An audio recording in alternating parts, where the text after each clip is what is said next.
días.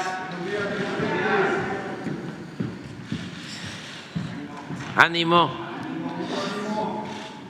Bueno, pues hoy, como todos los miércoles, es el quién es quién en las mentiras de la semana. Como siempre lo sostenemos, son muchas, ¿no?, las mentiras, porque los medios de comunicación convencionales, la radio, la televisión, los periódicos, sus dueños estaban muy acostumbrados a medrar, acostumbrados a vivir con atenciones, privilegios y sobre todo a hacer negocios con el gobierno, negocios muy jugosos, y algunos ni pagaban impuestos. Entonces ahora que se está llevando a cabo una transformación, se dedican a atacarnos, como no había sucedido en décadas. Yo creo que desde la época del presidente Madero habría que hacer el análisis, pero es todo un fenómeno. Por eso lo menciono y ofrezco disculpa, que no se vayan a enojar, pero tenemos derecho a la réplica, porque si no, los ciudadanos estarían en estado de indefensión y se estarían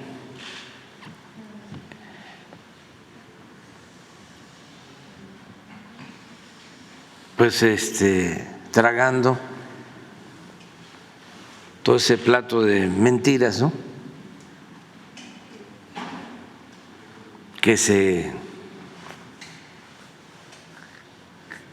distribuye por todo el país, sobre todo aquí, donde están los llamados medios nacionales, que son las corporaciones más grandes.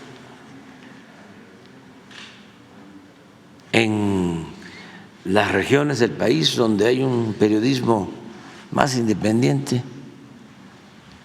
menos corporativo, menos empresarial, desde luego menos lucrativo, hay más libertades. Y tenemos, con todo, también ahora a las redes sociales, que antes no se tenían. Por eso tenemos que seguir insistiendo de que hay un poder mediático al servicio de la mafia, del poder económico y del poder político. Para decirlo de manera más ajustada a lo conceptual, una prensa o medios de información al servicio de una oligarquía. Eso es más correcto. Y sí tiene muchos efectos, influye cuando no hay réplica. Nosotros tenemos la dicha de contar con el medio qué es esta conferencia y las redes.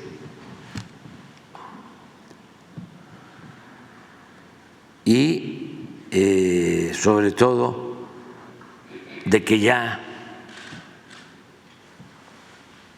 está dando frutos la revolución de las conciencias, que es un movimiento que iniciamos desde hace años, que pasó como desapercibido, no se dieron cuenta. Llegó un tiempo, un momento en que cuando estábamos en la oposición llegábamos a distribuir 10 millones de periódicos, casa por casa. Claro que cualquiera puede con dinero hacer 10 millones de ejemplares. Además eran, creo que 6, 8 páginas. Nada más que no cualquiera,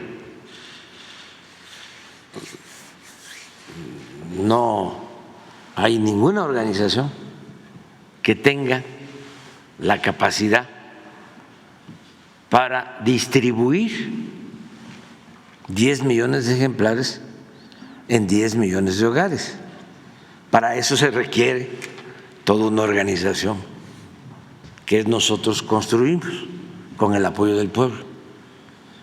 Entonces había en cada pueblo alguien que recibía el periódico y que lo entregaba. Estoy recordando esto porque los estoy homenajeando, porque gracias a ellos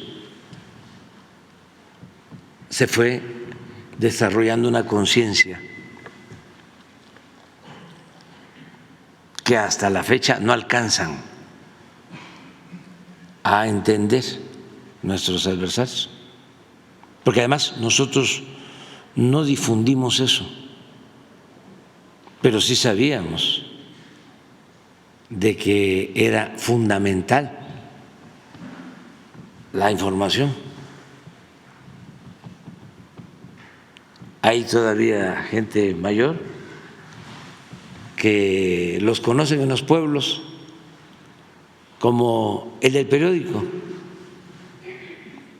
y todavía les dicen,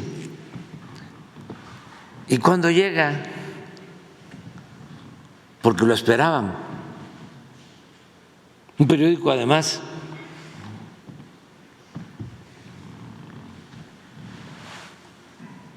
hecho para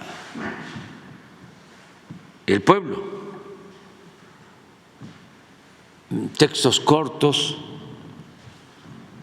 bien escrito. Ya ven cómo dicen los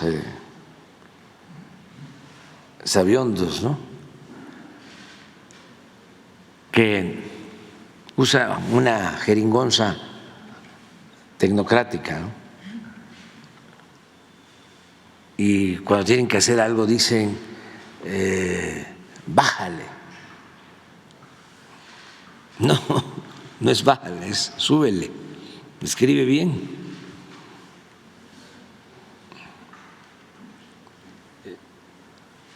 Escribe como busca escribir, como Juan Rulfo busca escribir como García Márquez, que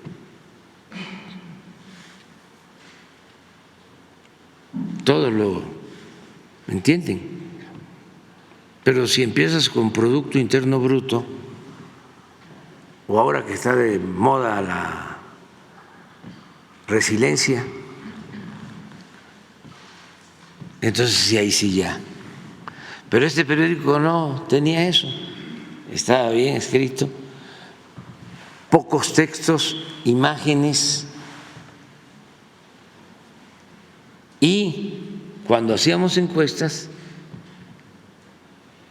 nacionales y preguntábamos, ¿cómo te enteras de las noticias?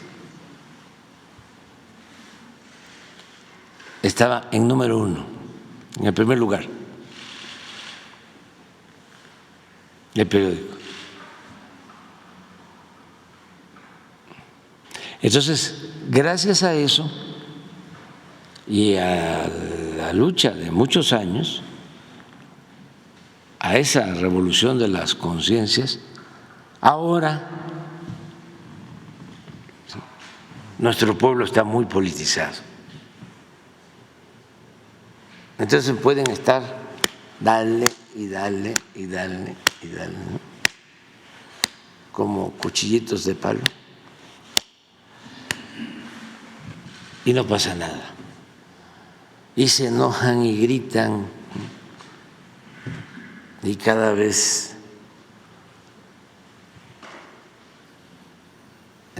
son más las mentiras, las calumnias, y no pasa nada. Alguien decía, ¿cómo es posible que no le haya afectado lo de Acapulco?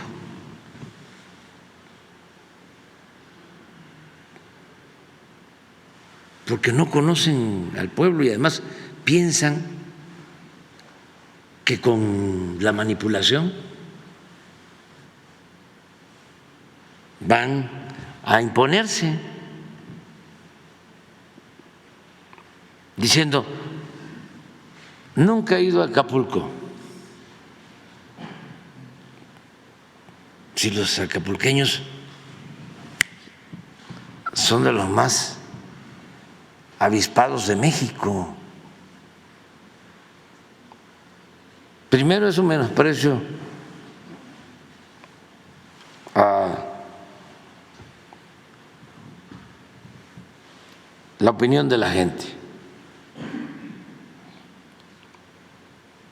y en particular a los acapulqueños. Son de los más avanzados,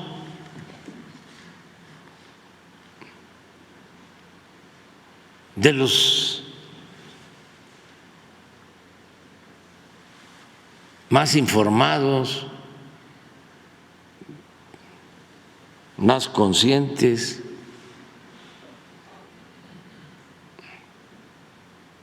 Pero ahí está Claudio X González diciendo, nunca ha ido Andrés Manuel o el presidente a Acapulco. Pues llevo como 5 veces, por cierto, hoy voy y mañana también. Pero lo que estamos haciendo en Acapulco es un trabajo de apoyo real a la gente, como nunca en ningún caso de estos lamentables desastres. Lo que se ha ido haciendo y se va a seguir haciendo, y mañana vamos a informar. Entonces, este hombre al que hacía yo mención, que decía, ¿cómo no les afectó? Pues, ¿por qué? Porque él está aquí escuchando a Ciro y a López Dóriga y leyendo al Reforma, ¿no? Y piensa que en Acapulco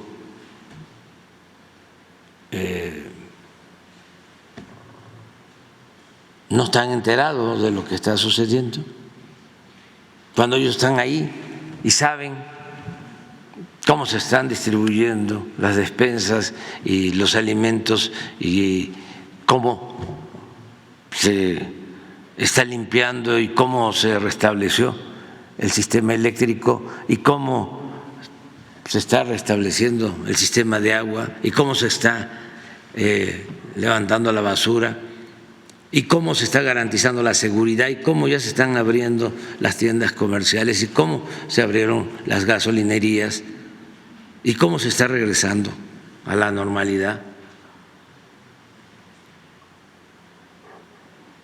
Pero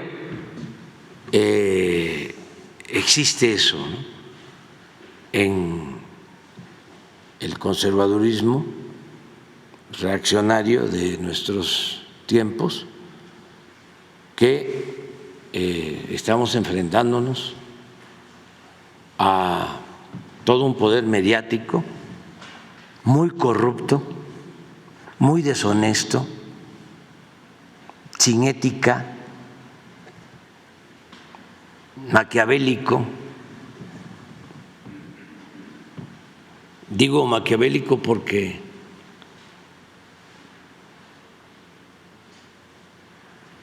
este pensador político del medioevo, florentino, italiano, decía que el fin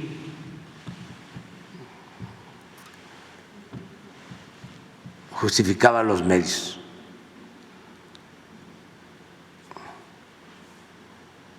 O sea, se pueden utilizar medios malos, perversos, la mentira, cuando hay un fin.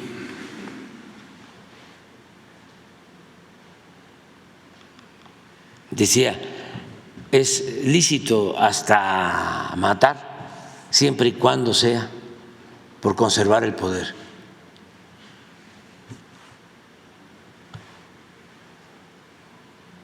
Y era un muy buen filósofo, pensador, porque también decía que la política, eso es de Maquiavelo, es hacer historia. Y esa es una definición extraordinaria. La política es hacer historia. Pero estos no hacen historia, sino utilizan lo otro. El fin justifica los medios. Y piensan que se vale de todo. Se les olvida que la política es un imperativo ético. Y no se trata de triunfar a toda costa, sin escrúpulos morales de ninguna índole. Y más en nuestro tiempo, y más cuando se gobierna un país con un pueblo tan extraordinario como el pueblo mexicano, que necesita tener la autoridad que gobierna a México, a un pueblo tan trabajador, noble, fraterno. ¿Qué se necesita? Autoridad moral para tener autoridad política. Era mucho pueblo para tan poco gobierno.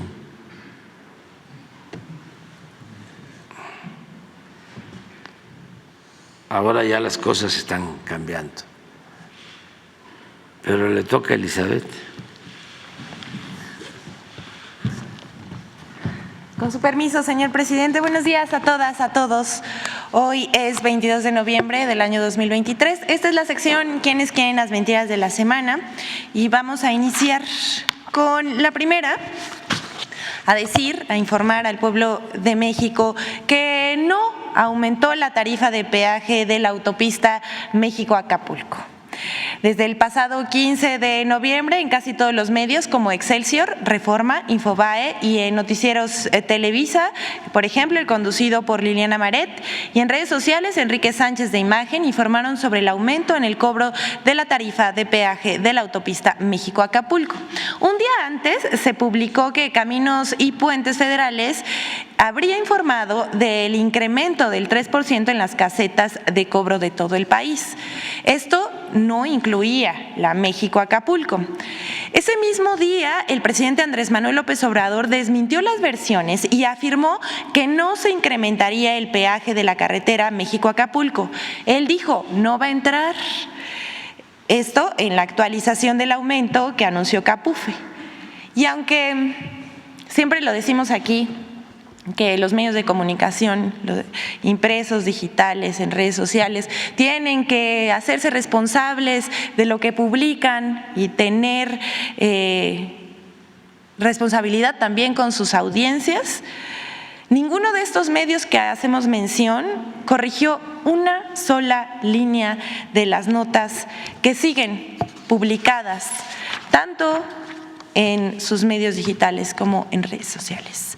Pero no hay aumento, no entró en vigor el aumento de Capufe, en algunas otras sí, pero en la México-Acapulco no. Esto es falso, los medios que mencionamos mintieron. Pero vamos con la siguiente.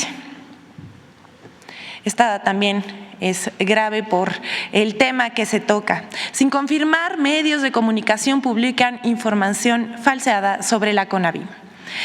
Encabezados por la portada del diario 24 Horas, le siguió también Diario Basta, El Economista, MX Político, medios de comunicación difundieron un informe preliminar de la Auditoría Superior de la Federación acusando que se habrían entregado apoyos irregulares a refugios de mujeres. Pero como la verdad siempre sale a la luz, explicar que en el marco del ejercicio fiscal 2022 del programa de apoyos para refugios especializados para mujeres víctimas de violencia de género, sus hijos e hijas, en el cual se ejercieron un total de 419.49 millones de pesos, la Auditoría Superior de la Federación hizo una observación sobre el apoyo a un solo refugio que recibió 3.1 millones de pesos para operar el año pasado. Es decir, la observación del total fue de 0.74% del total de los recursos entregados a refugios operados por el sector público y privado en 2022. Pero pues como los medios no tienen límites y cualquier cosa que sea sensible para hacer enojar o para tratar de hacer creer a la gente que este gobierno es igual que los demás, les decimos no somos iguales y vamos a explicarles por qué. Derivado de este proceso, la Auditoría Superior de la Federación inició 3 promociones de responsabilidad administrativa sancionatoria que aún no son notificadas a la Secretaría de Gobernación a través de la Comisión Nacional para Prevenir y Erradicar la Violencia contra las Mujeres. Por tanto, hay que decirlo, legalmente no ha sido posible dar respuesta a las observaciones que ya han publicado los medios de comunicación como hechos juzgados, como si fuera una verdad absoluta. Pero vamos a decirles qué se responderá ante estas observaciones. La Secretaría de Gobernación, a través de la CONAVIM, respecto a dicha observación, consiste en la cancelación del apoyo para el refugio que incumplió con la normativa del programa y el inicio del proceso legal para el reintegro de los recursos otorgados, así como presentar las evidencias comprobatorias señaladas en el informe. Estas acciones enmarcan el compromiso que tiene este gobierno del ejercicio transparente, responsable y austero del presupuesto público federal y en la convicción de reorientar los recursos del pueblo de México hacia la atención de las necesidades prioritarias, sobre todo de quien menos tiene y de los más vulnerables. Y ahora Para finalizar la sección vamos a presentar la colaboración con Infodemia de un tema que seguramente vieron por todos lados, en todos los medios, asegurando como verdad documentos falsos utilizados por The New York Times para asegurar que la Fiscalía de la Ciudad de México espiaba a políticos de la oposición, lo cual, como decimos, resultó falso. Vamos a verlo.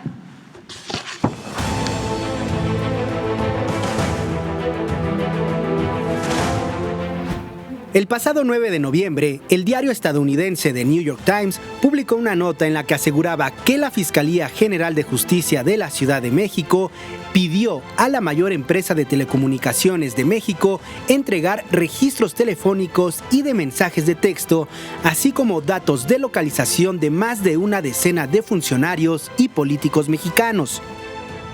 El 10 de noviembre, la fiscal general de Justicia de la Ciudad de México, Ernestina Godoy, señaló que lo publicado por el diario carece de veracidad, ya que se basa en documentos que no existen en la institución. Puntualizó que los números de oficio y carpetas de investigación publicados por el diario no coinciden con la nomenclatura utilizada por la Fiscalía Capitalina. En su nota, el New York Times también plantea que Santiago Taboada, exalcalde de Benito Juárez, fue vigilado telefónicamente por un año, lo cual no es posible, ya que la autoridad judicial no autoriza la vigilancia de un teléfono por más de 180 días. El 13 de noviembre, The New York Times publicó una nota del editor en la que asegura que su nota la sostiene el trabajo periodístico de varios meses, así como testimonios y documentos emitidos directamente por el Juzgado de la Ciudad de México. Sin embargo, ese mismo 13 de noviembre, la Fiscalía Capitalina aseguró que los documentos con los que cuenta el diario estadounidense son falsos e informó que realiza una investigación para encontrar el origen de dichos documentos apócrifos. A pesar de la respuesta de la Fiscalía a los señalamientos del New York Times, su nota informativa fue utilizada por políticos de oposición para oponerse a la ratificación de Ernestina Godoy al frente de la Fiscalía de la Ciudad de México para un periodo más. El uso político de la nota del New York Times por parte de políticos opositores y comentaristas contrasta con la postura en otros procesos similares de fiscales en la República Mexicana. Por ejemplo, la reforma para que Irving Barrios Mójica, fiscal general de justicia de Tamaulipas, permaneciera en su cargo hasta 2027, no fue cuestionada, mientras que los mismos políticos y comentaristas han defendido al fiscal de Morelos, Uriel Carmona, a pesar de haber cometido presuntamente delitos contra la Administración de Justicia en el caso del feminicidio de Ariadna Fernanda, como lo ha referido la Fiscalía de la Ciudad de México y la fiscal Ernestina Godoy. Infodemia. Es cuando, señor presidente, que todas y todos tengan un buen día. Pues vamos a empezar aquí. A ver, nada más una pregunta. La primera cambia. Es sorteo. Y no tiene que ver quién gana primero, segundo, no, toda la primera. Entonces vamos a la primera. Es que ni modo. Sí, nada más procuren que si ya hablaron 3 semanas que no había hablado. Sí. Sí, está bien. De ustedes para. Sí, buenos días. Porque yo a veces empiezo aquí y a veces acá. Muy bien, adelante. Buenos días, señor presidente. Alberto Marroquín Espinosa, de JF Informa desde Cancún, frecuenciacat.com, y desde Querétaro esahoraaM.com. Fíjese, presidente, que en el Marqués, un municipio conurbado de la ciudad de Querétaro, se está cometiendo una grave injusticia. Hay un exfuncionario de ahí del municipio de Querétaro de hace ya algunos trienios, Rafael Holguín Ramírez, quien fue tesorero municipal del gobierno de Querétaro, presentó a los juzgados civiles de Querétaro una demanda contra casi 700 familias de las cuales intenta despojar ilegalmente de sus viviendas. Además, ha intentado este fraude con otros terrenos de la zona, inclusive demandando a la Presidencia de la República, a la SEDATU, antes Reforma Agraria, al RAN, al Estado de Querétaro y al municipio del Marqués, solicitando que se le devuelvan o se le paguen esos terrenos que fueron dotados a favor de 3 ejidos: Santa Cruz, Montehermoso y Las Cruces. Este exfuncionario Rafael Holguín, quien por cierto estuvo denunciado por fraude y en un proceso penal, y su hermano también, que fue tesorero municipal también en Huimilpan, ahí en el estado de Querétaro. De la noche a la mañana se volvió un empresario exitoso, con 3 años de haber ejercido como tesorero. De repente ya sustenta como que tiene muchas hectáreas allá en el municipio del Marqués, sobre todo, ¿no? En esta zona, y siempre esto se da con la ayuda siempre de un notario público, o sea, no es que ellos actúen solos, ¿no? Porque de hecho se falsificaban varias escrituras públicas con las que hoy se dicen tener derecho, en este caso sobre 88 hectáreas, donde supuestamente le compraron a un falso dueño, que incluso ya está muerto, en el año de 2016. Esas 88 hectáreas las compraron al ejido de Santa Cruz por $1 millón, pero que ni siquiera pagaron, porque no hay evidencias de eso, ni tampoco pagaron impuestos al SAT ni a la tesorería municipal, que sería la forma como podríamos ahí cotejar que efectivamente hubo ese pago, ¿no? Asimismo, tampoco no inscribieron en el registro público a sabiendas de que era falsa la escritura. Y así se han llevado siempre sus alegatos en los tribunales con esos falsos engaños, ¿no? Hoy el empresario inmobiliario también tiene demandada desde hace 8 años a la SEDATU, antes de la reforma agraria, y está solicitando al gobierno federal que le pague una indemnización por esas tierras. Y siempre ha sido protegido por un juzgado en un amparo federal, ¿no? Hoy casi 700 familias de hombres y mujeres trabajadores, que la mayoría pidieron créditos al Infonavit, y sabemos que el Infonavit, pues para crear una carpeta, para poder otorgar un crédito, pues hay requisitos muy estrictos por parte del Infonavit. Por eso sabemos que la certeza de que la gente que compró, pues fue una compra bien habida, ¿no? Aquí donde la gente, fraccionamiento, le piden su apoyo, señor presidente, para ver de qué forma los puede apoyar el gobierno federal en esta situación. Sí, lo vemos, sí apoyamos. Creo que lo puede ver la secretaria de Gobernación, Okay. Luisa María. Ella puede atenderlo, le das los datos a través de Jesús, Luisa María Alcalde, la secretaria de Gobernación. Ella lo ve y como dices, para que el Infonavit otorgue un crédito requiere de que esté regularizada la propiedad. Exactamente. Acaban de pedirme en Baja California que incluso fue el director del Infonavit, acaba de ir,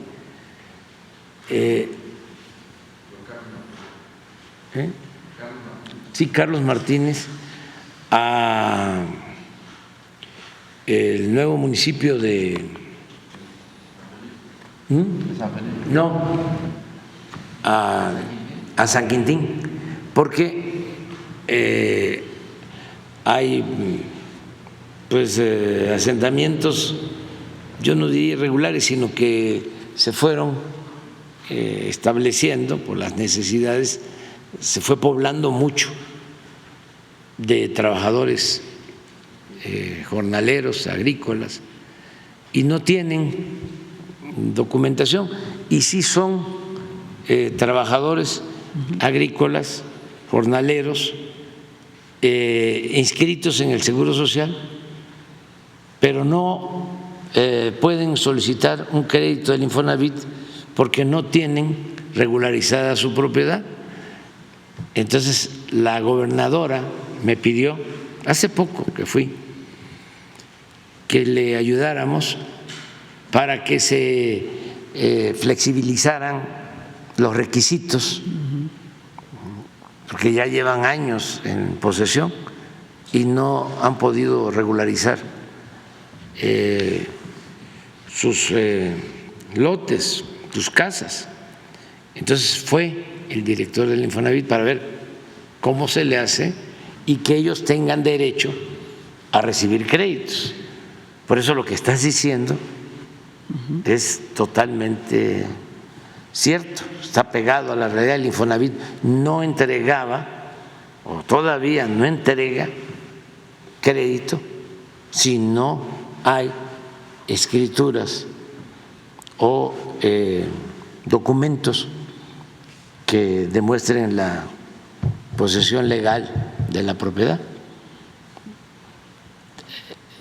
Hay que verlo, sí. Y nosotros no estamos permitiendo, y eso también aprovecho para decirlo, que se lleven a cabo desalojos. Nos están pidiendo jueces, ojalá y ya despierten, con todo respeto, los de la judicatura, el Consejo de la Judicatura, porque imagínense jueces que nos piden que la Guardia Nacional desaloje a quienes viven desde hace 30, 40, 50 años en una colonia, pero que desaloje la Guardia Nacional a todos. Eso está pasando en Ángel R. Cavada, en Veracruz, no estoy hablando al tanteo.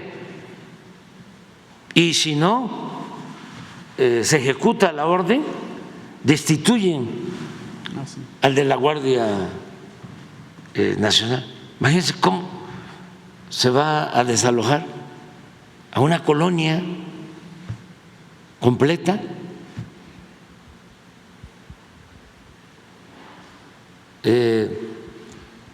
No sé cuál es el motivo, ¿no?, por esta actuación, pero eso no tiene nada que ver con la justicia ni con el derecho, eso tiene que ver con lo chueco. Exactamente. Pero así se dan casos, ¿no? Entonces sí se tiene que proteger a la gente, hay un derecho de posesión adquirido, no es, a ver, los vamos a desalojar. Así era en el sexenio pasado con unidades habitacionales del Infonavit, y detrás había un gran negocio de abogados que se quedaban con departamentos para venderlos. Había una gran corrupción y siempre, como también lo sostienes, el influyentismo, ¿no?, de gente que se quedó mal acostumbrada a la época de las injusticias y de la corrupción, pero eso ya no. Claro. Lo vamos a ver. Ok, gracias. Fíjese, presidente, que en el centro de Querétaro hay una escuela primaria constituyente de 1857-1917 que, platicando con el director de la escuela, ellos no tienen el apoyo a lo mejor de las becas para los niños. ¿Por qué? Porque ellos no tienen acceso. Llegan muchos niños de la sierra, porque vienen las señoras de la sierra a vender sus productos artesanales al centro de la ciudad. Entonces, ¿qué hacen las señoras? Dejan a los hijos en las escuelas primarias alrededor del centro de Querétaro, ¿no? Y esas escuelas no entran dentro del esquema para las becas. Entonces es algo que no logra él cómo descifrar o cómo lograr que se les pueda apoyar a esas familias, que realmente es gente de la sierra, ¿no?, o de Amealco, de toda esa zona, ¿no?, que llegan a Querétaro día con día a vender sus productos. Sí, se puede. Hay excepciones. Es que se atiende primero a las comunidades, colonias de mucha pobreza, de mucha marginación. ¿Sí? Se llega hasta mediana marginación, luego es poca marginación y los que pues no viven en colonias o en comunidades marginadas. Sin embargo, dentro de las ciudades, en el centro, Sí. pues aquí viven los triquis, el centro, por aquí, cerca, y que están pues también en situación de pobreza. Seguramente también sus hijos van a las escuelas de aquí del centro o de las colonias de la ciudad. Es el caso, ¿no?, que estás planteando, pero sí se puede. Hay que verlo con el que maneja las becas, Benito Juárez, Okay. con Abraham, y él puede verlo. Apoyar eso, ok. Ahora que va a Oaxaca, señor presidente, hace como el 15 de octubre, en Salina Cruz, una señora lo abordó con un sobre para pedirle el apoyo porque no habían recontratado a su hijo en Pemex, ahí en Oaxaca, y ya le había entregado esa petición. Y me los encontró aquí varias veces aquí afuera, entonces me piden ese apoyo, ojalá lo puedan apoyar. El hijo se llama Noé Rolando Guzmán, ojalá se pueda hacer ese apoyo. Sí, ahí se lo pedimos al ingeniero Octavio. Gracias, señor presidente. Romero López, ya nos está viendo, nos está escuchando, o le van a decir. Muy bien. Gracias, presidente. Buenos días. Shaila Rosagel, corresponsal de Grupo Gili, El Imparcial de Sonora, La Crónica de Mexicali y Frontera de Tijuana. Presidente, preguntarle en una primera cuestión, en su reunión con el mandatario de China, si le planteó el tema de elevar la vigilancia de los precursores químicos del fentanilo, como había comentado la secretaria Alicia Bárcena. Y bueno, si hablaron del tema, llegaron a algún acuerdo, si van a elevar allá la vigilancia de estos precursores. Sí, bueno, primero ayer hablé de que celebro y lo di a conocer en la reunión el que se hayan reunido el presidente de China y el presidente de Estados Unidos. Fue muy bueno ese encuentro, porque ese es el camino, el diálogo, el buscar acuerdos, el no apostar a la confrontación. Entonces, fue muy buena la reunión. El presidente de China estuvo en la reunión los 2 días. Los 2 días. Igual el presidente Biden, todos en esta reunión de Asia-Pacífico muy importante, y en la reunión bilateral que tuvimos con el presidente de China tratamos el asunto de ayudar al gobierno y sobre todo al pueblo de Estados Unidos ante la crisis del fentanilo, porque es terrible esta droga, destruye, pierden la vida 100,000 jóvenes cada año. Es algo muy doloroso, y yo le planteé al presidente de China este caso, el que cuidáramos lo de los precursores químicos para evitar que llegue esta droga a Estados Unidos,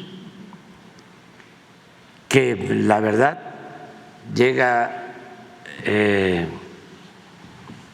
no solo de China, o mejor dicho, los precursores químicos no solo llegan de China a México, ¿no?, como se piensa, sino también a Canadá y directo a Estados Unidos. Pero que hiciéramos un acuerdo, yo creo que también eso lo planteó el presidente Biden un día antes.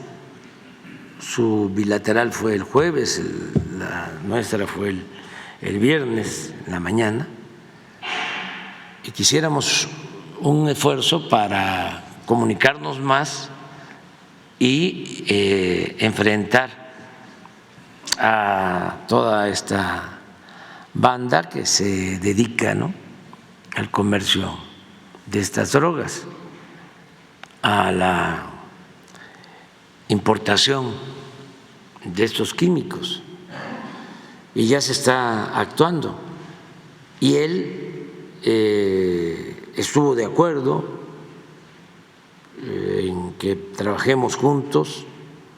Lo estamos haciendo, ya estamos trabajando juntos. Sobre todo es algo que está viendo la Secretaría de Marina de México por el control de los puertos, y también la Fiscalía General de la República. Ya se está trabajando.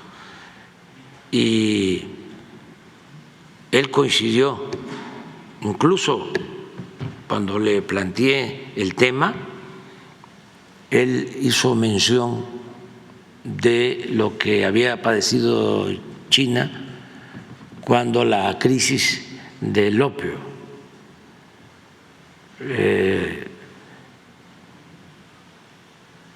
y se coincidió de que esto está por encima, porque es una cuestión humanitaria, de las diferencias políticas o ideológicas que podamos tener. Sí, aquí se trata de proteger la vida, es un asunto de derechos humanos. Y yo celebro que él haya sacado a relucir lo del opio, el daño causado a ellos por el opio, y que están conscientes, él muy consciente, de que tenemos que trabajar juntos para evitar que lleguen los químicos, la droga que se convierte en fentanilo y que es muy dañina. Sí tratamos este tema. ¿Le comentó el presidente de China algo en específico que estén haciendo allá en China en sus puertos? ¿Si van a elevar la vigilancia? ¿O le comentó Ellos sostienen que tienen control de sus puertos. Sin embargo, no fentanilo, pero sí precursores químicos, sí, se han decomisado en México procedentes de China, y tenemos esa información, y ellos están ayudando y van a seguir apoyando. Presidente, ¿se habló sobre las empresas chinas que han sido sancionadas por este tráfico de precursores? No, no hablamos de eso. Sí se está actuando. Sí, porque lo de las sanciones de las empresas chinas tiene que ver con Estados Unidos, no es México. Pero sí estamos actuando. Muy bien, presidente, gracias. Porque incluso consideramos de que hay facturas falsas que se entregan de precursores químicos. O supuestamente de China. Y supuestamente sustancias para propósitos médicos. Y no es así.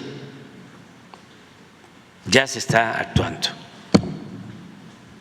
Gracias, presidente. En una segunda pregunta, un problema que se vive diariamente en la frontera norte, principalmente por Baja California, son las largas filas para ingresar a Estados Unidos. Sí, preguntarle si el gobierno de México puede de alguna forma pues ayudar a minorar estos tiempos de cruces. Sí, lo estamos haciendo ya. Ahora que fuimos a Baja California, en Tijuana nos plantearon esto, que es mucha la comunicación, la relación económica, laboral sobre todo, de mucha gente que vive en Tijuana que tiene que ir a trabajar a San Diego y el regreso tarda muchísimo tiempo, son muchas colas. El director de aduanas habló con los medios en Tijuana que plantearon esto en una conferencia y al día siguiente, como estábamos allá, fuimos a supervisar la garita de Otay 2, nos comprometimos, aquí va a estar el director de aduana, el general André Faulón, y estuvo él con todos los medios y se tomó un acuerdo de abrir más de carriles, ¿sí?, para facilitar el regreso y hacerlo más rápido.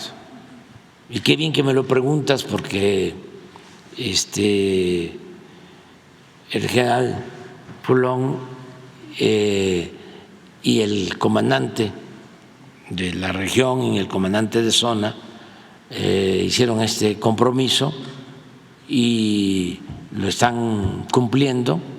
Ayer recibí un informe del secretario de la Defensa en este sentido para que la gente de la frontera sepa de que sí estamos actuando. Ahí, en el caso de Otay 2, vamos nosotros a terminar primero, ¿sí?, la ampliación de la aduana, y del lado de Estados Unidos estamos haciendo trámites para que se apuren y no vaya a quedar como un elefante blanco lo que hagamos nosotros si del otro lado no construyen las vías y la aduana.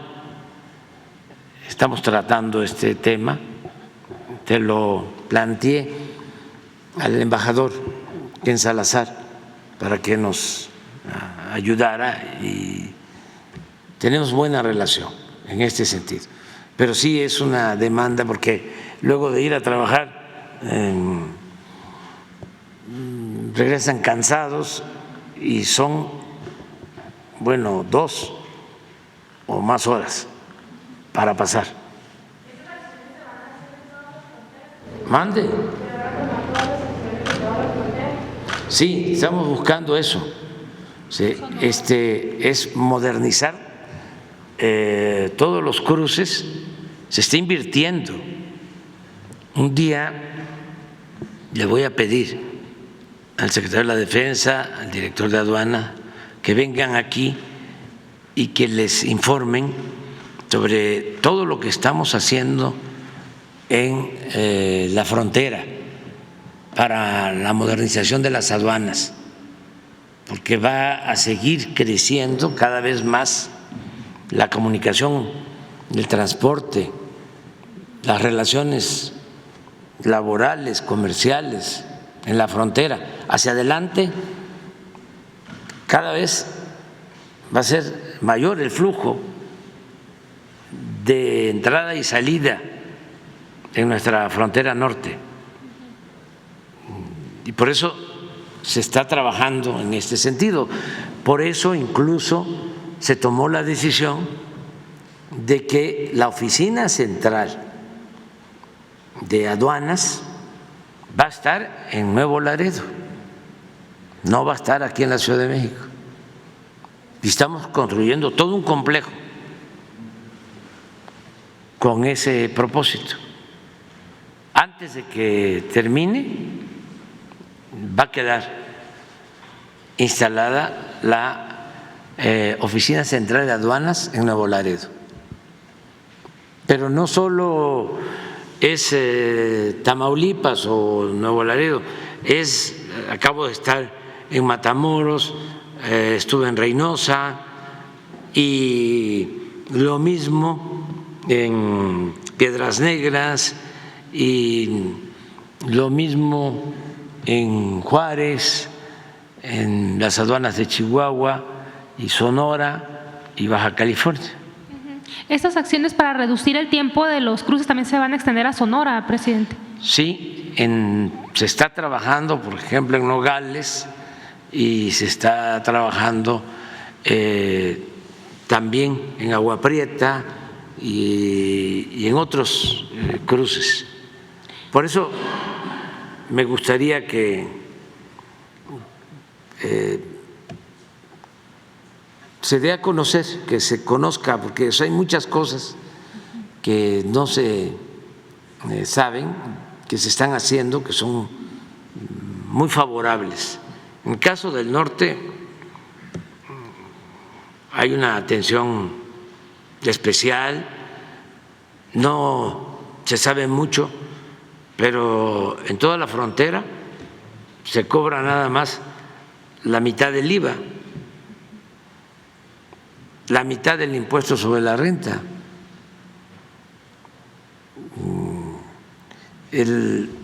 Está homologado el precio de la gasolina y a veces la gasolina en México está más barata. Y el salario mínimo nacional son como 206, 207. Sí, pero allá son como 300. A ver, en la frontera, el mínimo. Y esas fueron medidas que tomamos desde el principio. Entonces, se está dando un trato especial en el norte y lo vamos a seguir haciendo. 312. Sí.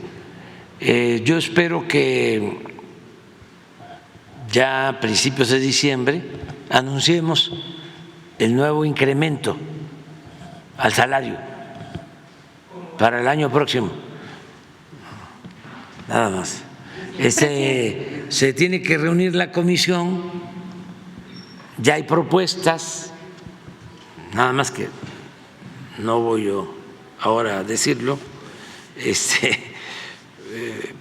porque es la comisión la que resuelve, pero el sector obrero ya presentó una propuesta, falta que presente su propuesta formal el sector empresarial y luego nosotros buscando siempre la conciliación, porque solo un año no ha habido consenso, no ha habido acuerdo, solo un año. En 4 años hemos llegado a acuerdo, las 3 partes. Entonces yo espero que se llegue a un acuerdo ahora y lo vamos a dar a conocer a principios de diciembre. Gracias, presidente. Ya por último, en cuanto al plan hídrico para Sonora que se está planteando, ¿de qué forma va a colaborar la Federación en este plan hídrico? Será la última pregunta. Bueno, pues acabamos de estar allá en Sonora, estamos apoyando para que no falte el agua, se está sobre todo construyendo un acueducto en los pueblos yaquis, un nuevo distrito de riego y tenemos pues la decisión de apoyar al gobernador en todo lo que está planteando, en mejorar la situación de las presas y que no falte el agua en Sonora. Él está trabajando en eso y vamos nosotros a estar ahí pendientes. ¿O apoyar económicamente estos proyectos que tienen? Estamos apoyando directamente. Es que solo en los dos proyectos de los pueblos yaquis son como 12,000 millones de pesos. El acueducto y el distrito de riego. Y el acueducto va avanzado, acabamos de estar allá, lo vamos a terminar sin problema. También el distrito de riego es algo histórico, porque imagínense, los yaquis fueron dotados de tierra y de agua,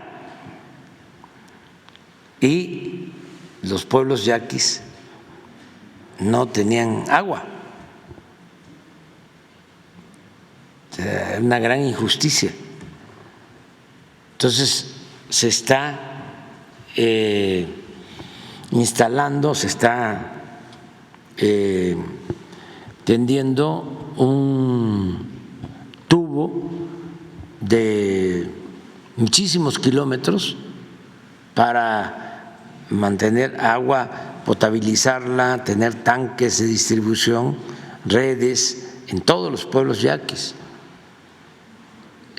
Y además de eso, el distrito nuevo y el anterior distrito, lo mismo, se está rehabilitando todo lo que tiene que ver con el manejo del agua, y tenemos el compromiso, en el caso del agua, también de llevar agua a los seris, ¿sí?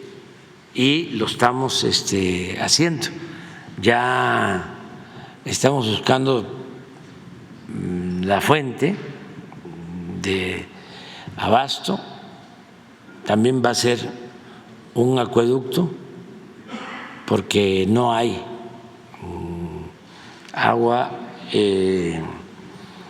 cerca de las comunidades seris, y ellos quieren que no sea agua tratada, que no sea agua de mar, sino que sea agua natural, y eso es lo que estamos haciendo. En el caso de Sonora y otras obras que se están llevando a cabo.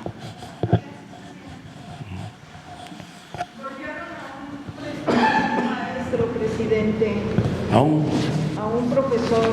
¿Cuándo? ¿A dónde? Golpearon el viernes de la semana pasada, este viernes, en el Instituto Politécnico Nacional. Alrededor de más de 10 alumnas se vistieron de negro, se taparon el rostro y bueno, por acoso y por abuso, hartas, cansadas de estos abusos de este profesor, pero no es la única situación. Ya se ha dado en otras escuelas y también en la UNAM, presidente. Entonces, hace 3 años precisamente le presentamos este tipo de situaciones que se están dando en el Politécnico, en la UNAM también, Y bueno, pues se necesita hacer una revisión especial, una comisión especial, presidente, porque usted sabe que este tipo de abusos y de acosos por parte de estos profesores pues no es normal. Se debe de decretar ya un cese completamente a estos profesores, porque incluso ya ve que tenemos el caso de Ruemer en Israel, que son 60 mujeres que denunciaron esto, y bueno, pues la comunidad está muy indignada. También, presidente, pues se presenta, no sé si usted vaya a nombrar a un nuevo director en el Politécnico o se va a ratificar el mismo, porque pues no se ha solucionado este problema que la verdad están muy preocupadas la comunidad, y le digo que también en la UNAM se siguen dando estos casos, presidente. Bueno, son dos cosas. Yo le voy a pedir a la secretaria de Gobernación que se atienda esto y que cuando ella esté aquí, porque vamos a Acapulco, vamos a tener reunión hoy y mañana, que nos acompañe y nos explique sobre todos estos casos en donde se tienen que proteger a las mujeres, se debe de proteger a las mujeres, y que no haya acoso y que no haya abusos. Pero ¿qué se está haciendo? ¿Sí? Ella podría venir.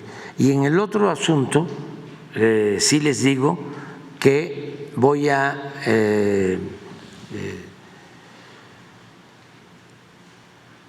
ratificar al actual director del Politécnico, porque yo tengo pues una buena opinión de su trabajo. Ya de una vez lo aprovecho para que se dé a conocer, porque a veces como se está esperando, ¿no? Sí, ya aprovecho para decir que voy a ratificarlo. Es más, hoy en la mañana ya firmé. Sí.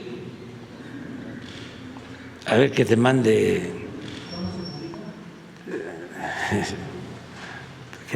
de favor, Laurita. Pues que se revisen entonces nada más estas actuaciones. Sí. Buenos días, presidente. Tania Damián, de Ángulo 7. Preguntarle cómo va la rehabilitación y modernización de estas 7 hidroeléctricas que anunció la Comisión Federal de Electricidad para fortalecer, para la generación de energía eléctrica. Hay una en Puebla, que es en Mazatepec, en la Sierra Norte.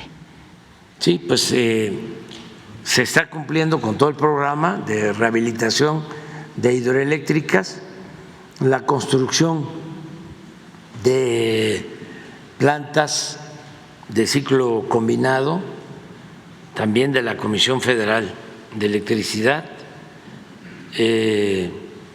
una planta de energía solar allá precisamente en Sonora, y hay todo un programa para fortalecer a la Comisión Federal de Electricidad.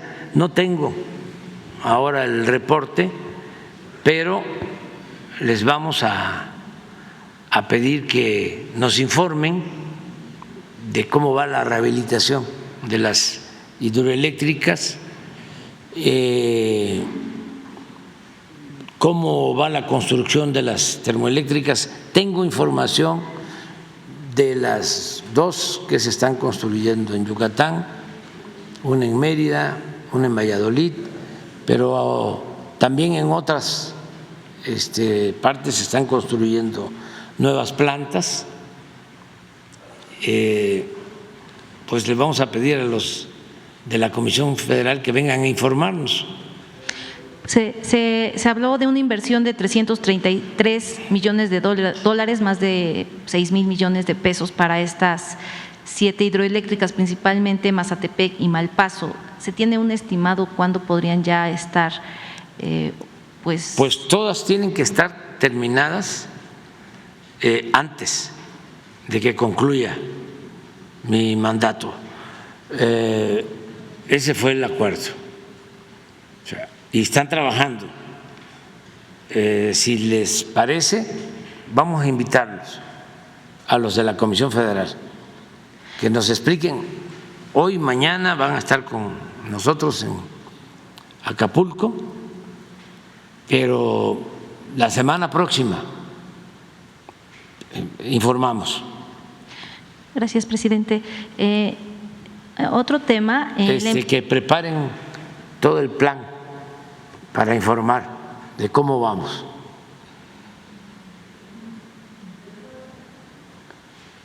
A mí me ayuda, porque yo estoy evaluando constantemente, pero así ya nos enteramos todos de cómo vamos. Gracias. En otro tema, la empresa China Steel Corporation, ayer sacamos la nota en Ángulo 7, y el grupo financiero Cargill buscan rescatar Altos Hornos de México. Eso lo comunicaron trabajadores de esta empresa, con una inversión de $500 millones. ¿Qué información tiene al respecto? Fue un boletín que mandaron. Bueno, usted ya ha dicho que Ancira pues debe dejar esta empresa por todos los desvíos que hubo, pero ¿cómo va este tema de Altos Hornos? Se va avanzando.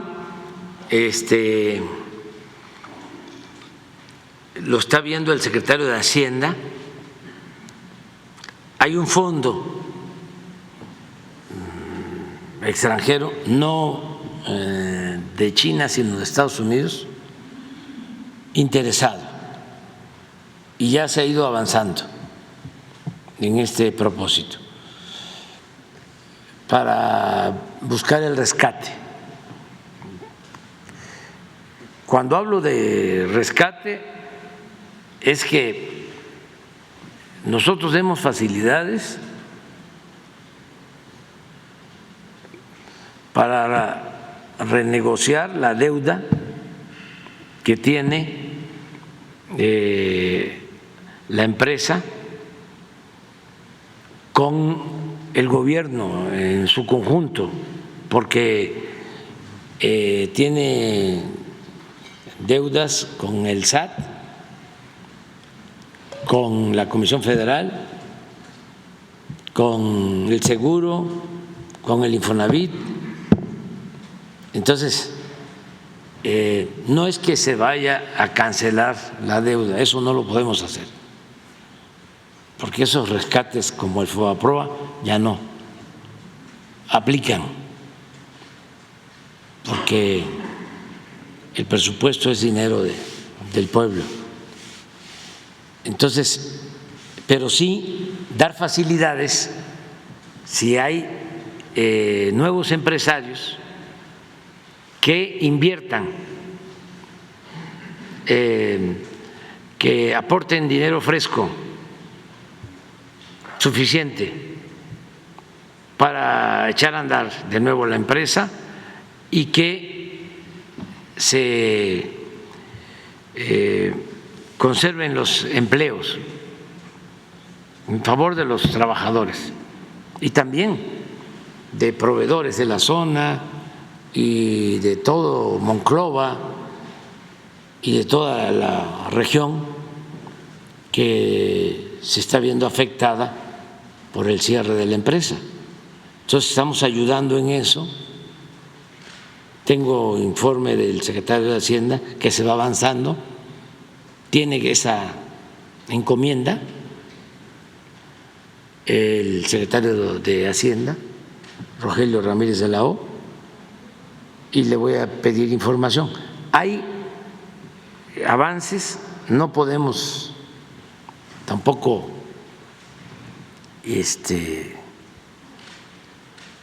informar mucho porque son negociaciones que se están llevando a cabo y lo que se quiere es resolver el problema. Pero no sabía yo de este fondo de China que también tiene interés. Es la empresa China Steel Corporation. el Grupo Industrial Financiero Cargill y el Fondo de Inversiones Kikapú. Es lo que comunicaron. El último me suena.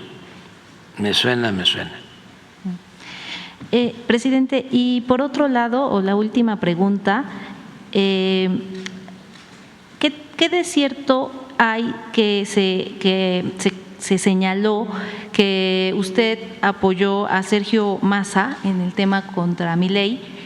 Porque hubo algunos comentarios en ese sentido, y si usted felicitaría al presidente argentino. Ya hablé de eso ayer. Y bueno, está bien. Y lo de yo no apoyé a nadie, sencillamente lo que sostengo es de que no estoy de acuerdo con el pensamiento conservador, reaccionario en ningún país del mundo. No estoy de acuerdo en que se siga con la política privatizadora. No estoy de acuerdo en el autoritarismo. No estoy de acuerdo en que la gente solo tenga como opción para poder estudiar el pagar colegiatura y que solamente tenga la gente como opción para poderse curar el pagar a médicos o a clínicas particulares. No estoy de acuerdo con eso. La salud, la educación no son un privilegio, son derechos de los pueblos. Como si me enfermo y no tengo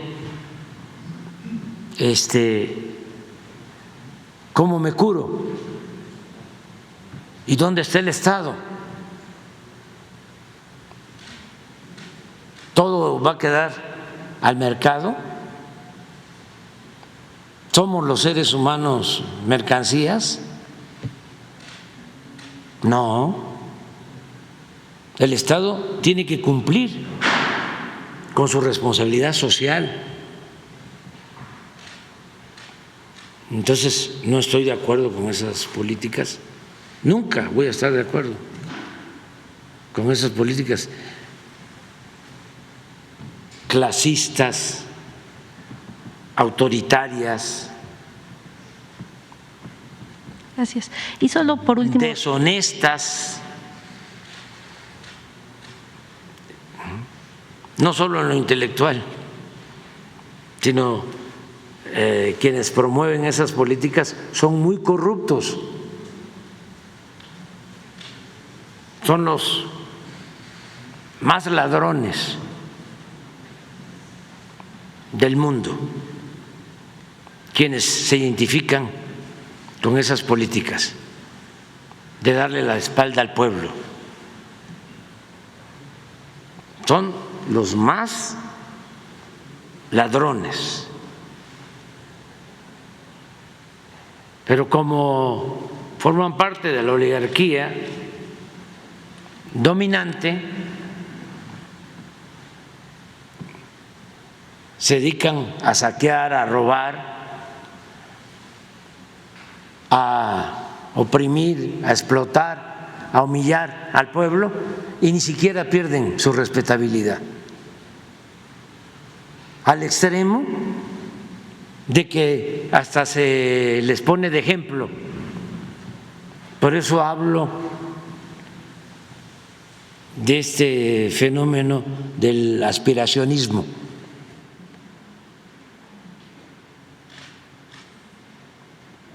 No puedo estar de acuerdo con eso.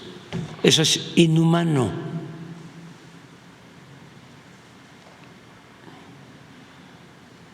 Eso es contrario a cualquier doctrina de cualquier religión en el mundo o del pensamiento humanista de los no creyentes. No estoy de acuerdo con eso. Nunca voy a estar de acuerdo. Además,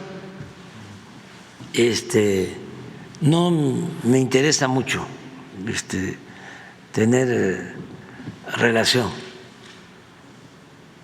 con gente así, sobre todo con los ideólogos principales o los potentados que promueven esas falacias. Sí puedo convivir con la gente de la derecha, porque pues ellos no son los autores intelectuales a los que no veo con buenos ojos, como diría una amiga estadounidense, los que me chocan,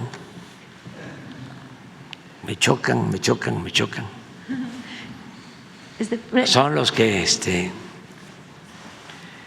elaboran todas estas mentiras, todos estos sofismas, toda esta retacería de criterios que ni siquiera llegan a formar parte de una ideología. Entonces, no acepto eso, aunque respeto, ¿no?, la decisión de los pueblos, pero pues yo también soy libre, ¿no? De modo que no diga lo que pienso. Y gracias. Y por último, del Radio Altiplano, que está muy cerca de Puebla, en Tlaxcala, pues no ha regresado la programación cultural.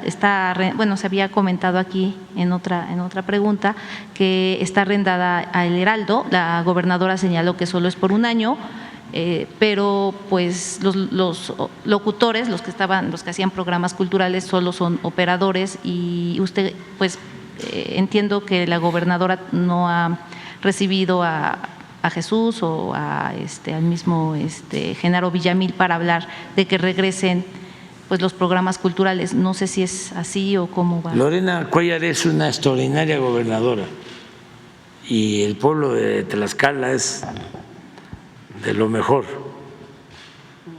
Es un pueblo admirable, el pueblo de Tlaxcala. Siempre he admirado al pueblo de Tlaxcala. Aquí lo he dicho varias veces, es un pueblo trabajador como todo el pueblo mexicano, pero tiene ciertas cualidades muy específicas. Por ejemplo, no es Tlaxcala un estado con mucha extensión territorial, entonces las parcelas en el campo son de media hectárea, 1 hectárea, y deben de estar cosechando más de 200,000 toneladas de maíz. Producen más maíz que otros estados más grandes,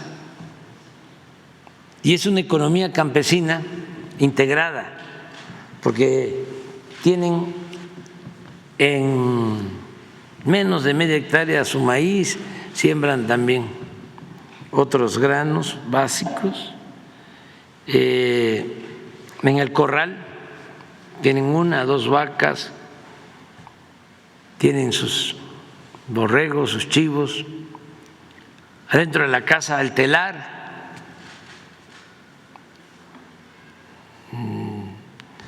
animales de patio. Es una economía campesina integrada, ejemplar. y salen adelante. Y el pan de Tlaxcala, como el pan se llama pan de feria, de fiesta, como el pan de burro.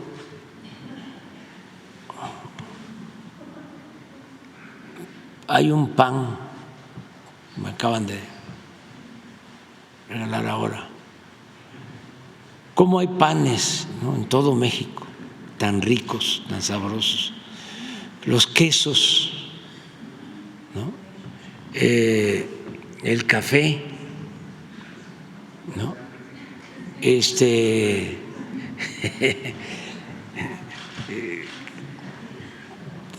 Toda nuestra comida. Ya vámonos.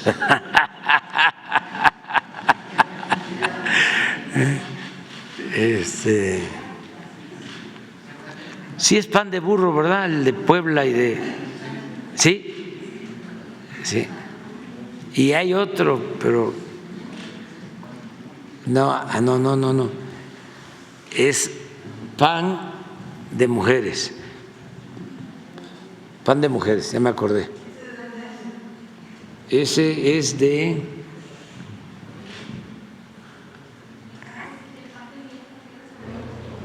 Sonora, pero yo no quiero decirlo así.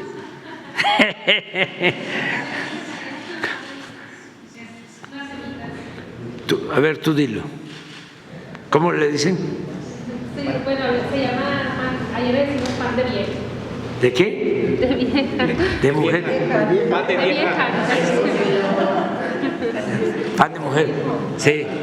Es que exactamente, en Pericos, ya me acordé, en la entrada de Culiacán para la Badiraguato, ahí en Pericos, venden ese pan. Entonces pasé, me saludaron, me pararon y me regalaron panes de ese pan. Sí. Es de una harina especial, de 2 tipos de harina. Riquísimo. Y ya vámonos, ¿no? A ver, ponlo. Ahí está, mire.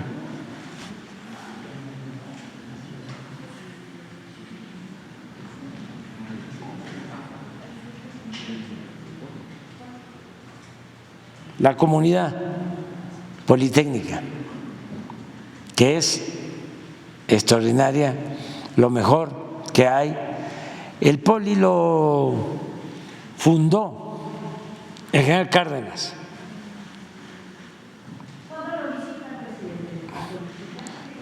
A ver cuándo vamos allá, pero se está ampliando con más planteles. Ahora ya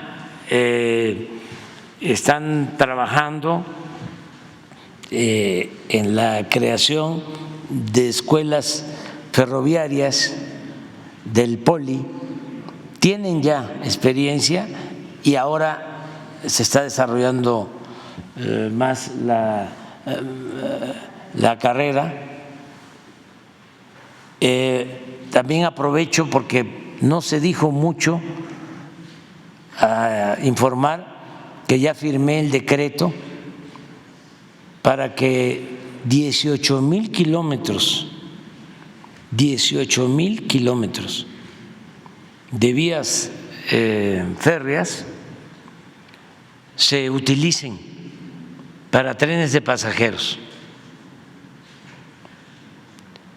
A ver si no tienes un plano de las principales líneas o el decreto para que se conozca, porque lo di a conocer, lo informé el 20 de noviembre, pero como que no se supo mucho y es muy importante, porque la idea es que vuelvan los trenes de pasajeros y ahora van a ver las líneas. Desde luego, nosotros tenemos que hacer toda la negociación con los concesionarios actuales, porque primero a ellos se les va a dar la preferencia, la oportunidad de que presenten un proyecto para prestar el servicio. Si ellos tienen el mapa, sí, las dos. Es muy importante esta información porque van a regresar. Son estas líneas, estas rutas. Es todo el país. Son casi 18,000 kilómetros, lo que comprende. Por ejemplo, es esta, Coatzacoalcos, Veracruz, México. Esta de Ciudad de México, Querétaro, Irapuato, Guadalajara, Manzanillo, toda el Pacífico, hasta Mexicali y Nogales. Sí, y lo mismo para Monterrey, desde luego San Luis Potosí, Saltillo, a Piedras Negras, a Nuevo Laredo, Matamoros y Chihuahua y Ciudad Juárez. A ver, pon el decreto nada más para que… sí, aquí están todas. Esas eran las que se tenían antes. Son 17. Pero vamos a comenzar, a ver, en la otra página. Estas. Vamos a comenzar con estas. México, Veracruz, Coatzacoalcos, el interurbano de Laifa a Pachuca, México, Querétaro, León, Aguascalientes, Manzanillo, Colima, Guadalajara, Irapuato, México, San Luis, Monterrey, Nuevo Laredo, Aguascalientes, Chihuahua, Ciudad Juárez.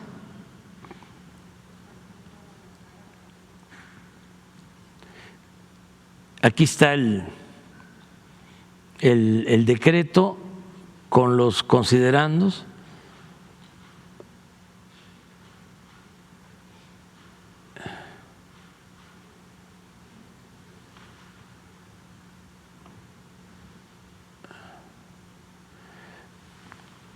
Se declara área prioritaria para el desarrollo nacional la prestación del servicio público de transporte ferroviario de pasajeros en el sistema ferroviario mexicano. Ese es el primero. En las vías generales de comunicación ferroviaria concesionadas se dará preferencia a la prestación del servicio público ferroviario de pasajeros y se respetará el servicio público de transporte ferroviario de carga en términos de lo dispuesto en la concesión respectiva. Los concesionarios del servicio público de transporte ferroviario de carga serán los primeros en ser invitados para presentar los proyectos para la implementación del servicio ferroviario de pasajeros dentro de sus vías generales de comunicación ferroviaria que le fueron otorgadas en concesión. Los interesados deberán presentar sus propuestas ante la Secretaría de Infraestructura, Comunicaciones y Transportes a más tardar el 15 de enero del 2024.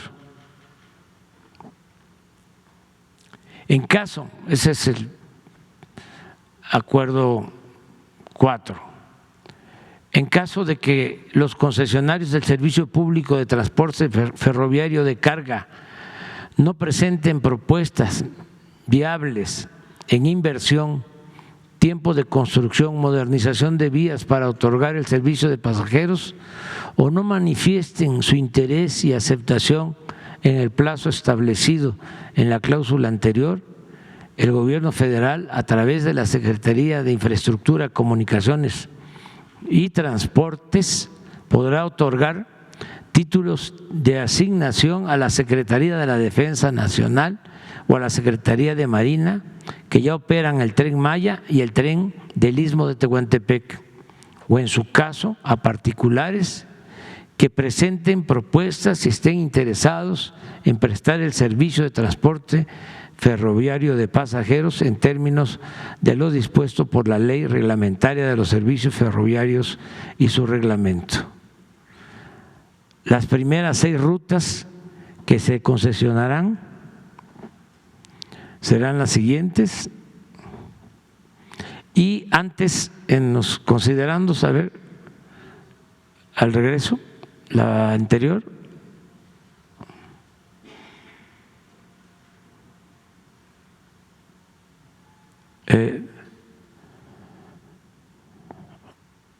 ¿Por qué lo hacemos? Porque el sistema de transporte ferroviario es parte de nuestra historia. Aquí se explica. Existían todas estas líneas con todos estos trenes. Todo esto se suspendió. Síguele adelante, por favor. ¿Sí? Esto se canceló en marzo de 1995. Se entregaron 17,484 kilómetros de vías y se canceló el servicio de trenes de pasajeros.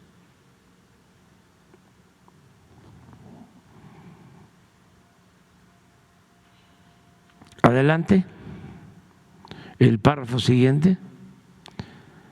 Hay una cláusula, no es expropiación,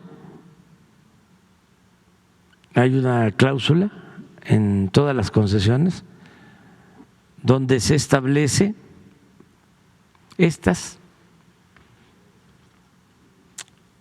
La Secretaría podrá otorgar concesiones a terceras personas o derechos a otros concesionarios para que dentro de la vía férrea señalada en el numeral 121 estos presten servicio público de transporte ferroviario en los siguientes términos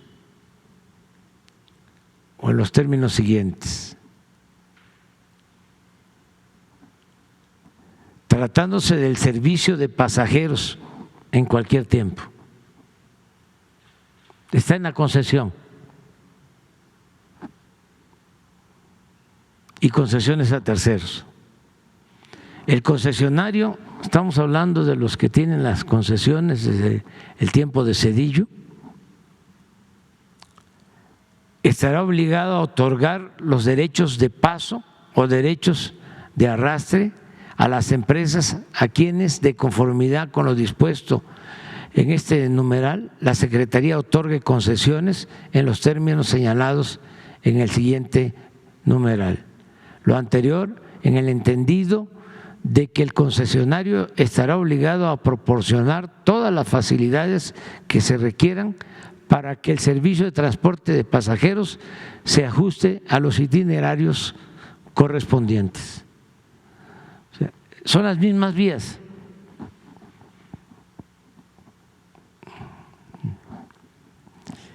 Que se tienen que modernizar,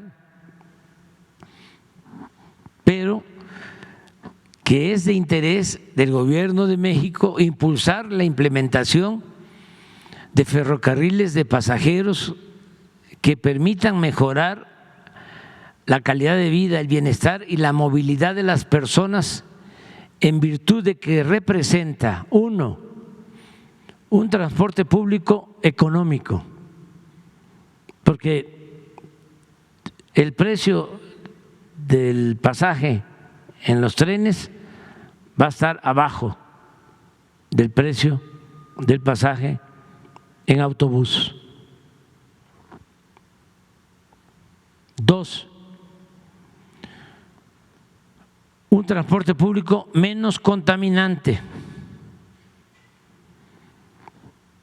sobre todo considerando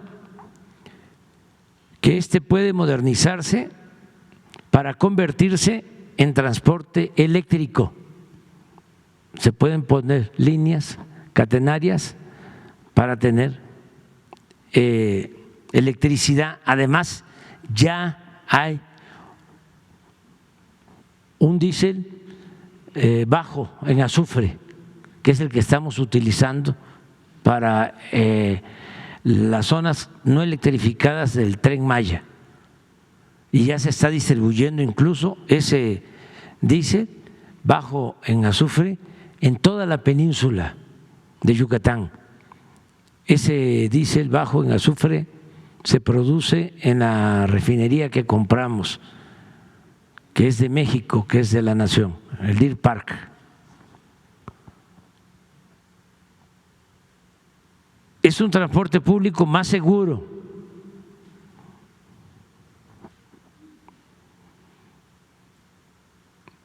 La mejor alternativa para incrementar la movilidad de la población en las principales ciudades y volver a comunicar a todo México por ferrocarril.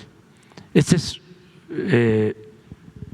un buen acuerdo, un decreto que se tomó y que vamos a estar pendientes. A nosotros no nos va a tocar iniciar, no sabemos,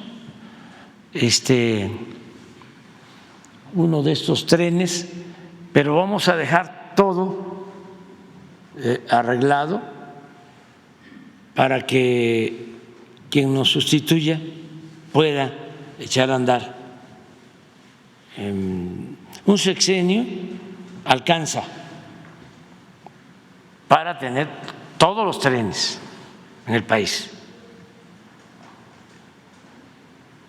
Y se tiene lo principal, se tienen las vías. ¿Qué es lo que cuesta más en todo sentido? Construir las vías, los derechos de paso. Aquí es movernos en las vías existentes, nada más modernizarlas. Pero se tiene el derecho de vía, que eso es muy importante. Y para Veracruz, lo que era calzada o lo que es calzada Zaragoza ya prácticamente desapareció. Sí, hay que adecuar. Ya no se puede pasar en medio de las poblaciones, pero ya lo hicimos con el caso del Tren Maya. No pasamos como era antes en medio de Campeche. Se hizo un libramiento. No pasamos en medio de Mérida. Ahora acabamos de inaugurar el Parque de la Plancha, que era donde estaba la estación antigua, porque ya es muy difícil porque está todo poblado, pero se hizo un libramiento. Entonces se ponen estaciones a la entrada y a la salida de las ciudades. Y en el caso de Mérida va a haber un transporte eléctrico para comunicar toda la ciudad.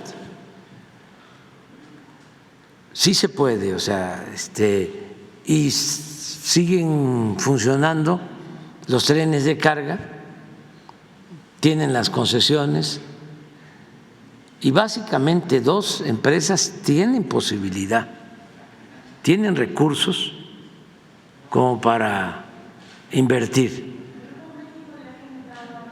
Todavía no hay respuesta, pero ya se les envió incluso un escrito y yo espero que haya pues una buena actitud, y de lo contrario pues queda como posibilidad para que el Estado, a través de la Secretaría de Comunicaciones, pueda concesionar el servicio.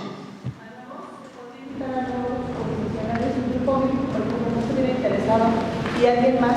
Sí, el Grupo México se queda con el transporte de carga y se da la concesión para el tren de pasajeros a otra empresa, pero antes también podría hacerlo el Tren Maya. Son 1.550 kilómetros, va a estar manejado por una empresa de la Secretaría de la Defensa.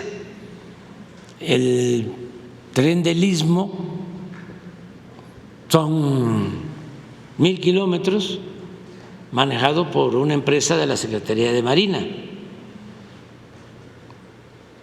Antes, los que tienen pues más edad saben que se iba en tren a todos lados, incluso había bastante seguridad porque había un vagón donde había vigilancia especial.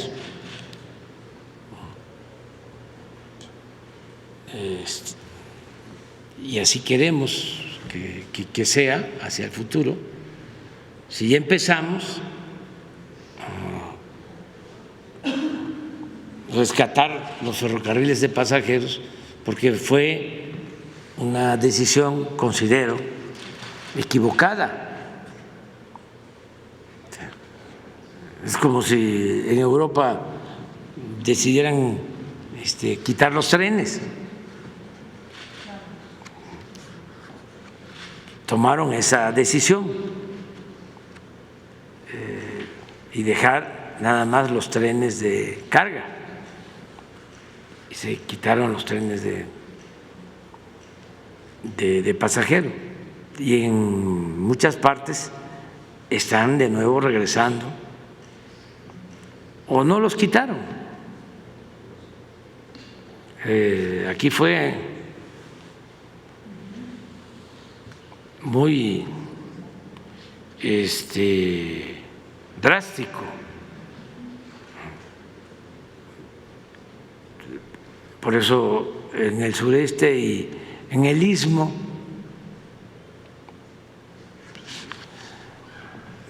la gente está muy contenta porque pues van a tener el tren. ¿Cómo viajaban sus padres, sus abuelos? Tiene 130 años. Eso fue lo que duró ese ferrocarril histórico desde la época de Porfirio Díaz. Se inauguró como en 1907.